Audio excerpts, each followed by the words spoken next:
What's going on, everyone? It's time to talk about the conclusion of the Basket Case trilogy. Today, we're going to talk about Basket Case 3, The Progeny. It was released sometime in October 1991, and it was produced by Edgar Evans, James Bolenhaus, written by Robert Martin, and co-written and directed by Frank Henenlotter, who did Basket Case and Basket Case 2. He also did Brain Damage, Frankenhooker, and Bad Biology. Basket Case 3, this one was a little weird and kooky. They definitely had, you could tell they had production problems and budgetary problems and stuff. It's very evident in this one. But yeah, so Belial and his brother run away basically from the freaks or that, and so, well, no, they don't technically run away.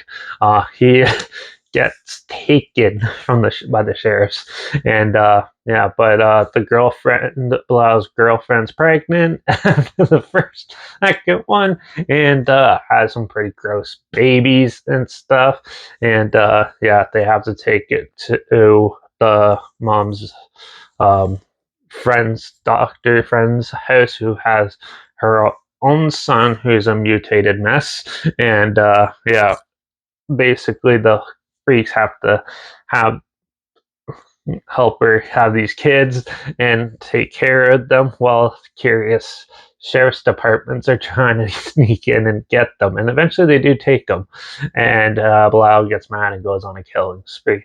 Overall, this one still has the creativeness of the second one. It's just a lot of things aren't finished in it, so like you watch, like, there's a lot of great makeup and practical effects in the still. Some of them look a little cheesy and hokey now, and but it still like looks pretty good. It's very colorful and artistic. The acting and stuff is actually better in this one, I thought, than some of the acting in the sequel. And overall, I like the look and the feel and the concept of this. It was pretty rushed though, because you see a lot of the effects, like when they look cheesy, they're supposed to have a little more blood or something. They don't have it, and you can tell it's unfinished. And there's not as many kills in this.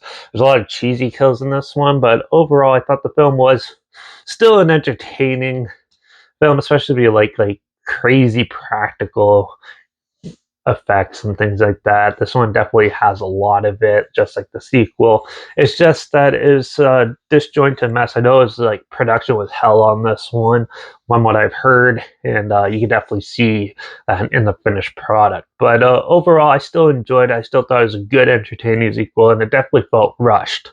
But yeah. But for most of it, it's still good. It follows basically the same. It's like a continuation of the sequel, where it's like there's the original, and then the 2 and 3 are like a combined sort of story, in a way. And yeah, overall, they did introduce a lot of cool new characters, and they have a lot of good creativeness. I think just for time and money, they didn't see their full vision, and you could tell that in the finished product. So, but still, that doesn't make it as a really terrible movie. I still find it entertaining. There's some funny moments in it, there's some ridiculous moments in it, and there's some really cringy moments in it. But for the most part, it is still an amusing film. So I'm gonna give Basket Case 3, The Progeny, a 3.5 out of 5. Still, I would like to see another one of these made sometime, but I know all of it's going to be just CG stuff. But still, it's be interesting. But I don't think these type of movies can be made nowadays. So yeah, we'll see about that. But overall, Basket Case 3, The Progeny was still an entertaining film, and I still enjoy it. This has probably been one of the trilogies I more like. I like it and the original and the sequels all pretty well. So I'm going to give Basket Case 3, The Progeny, a 3.5 out of 5.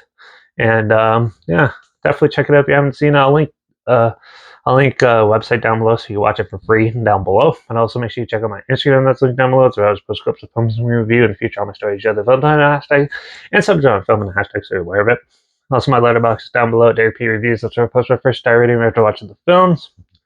And my Twitter's down below. Reviews_Derek. So follow me on those platforms to stay in the loop with this channel. Like this video, share it to more people. Wherever, comment your opinions of the film down below. And yeah, if you have any other films or film franchises in any genre that you want to hear my opinions on, and on any streaming service, Comment them down below. Try my best to get them as soon as I can, and if I can find them. Make sure you subscribe. Hope you find something weird, obscure, and odd that you probably never thought of checking out together. And also, so you hear my opinions on popular films. I've come up classic films and reviews on other things as well. And don't forget to ring that bell because, well, we're going to continue on with Tremors and talk about Tremors: A Cold Day in Hell. So, but in the meantime, watch out for all those mutated babies out there, making people all disgusted in the world. And I guess we'll see you all in the next review. So until then, cheers.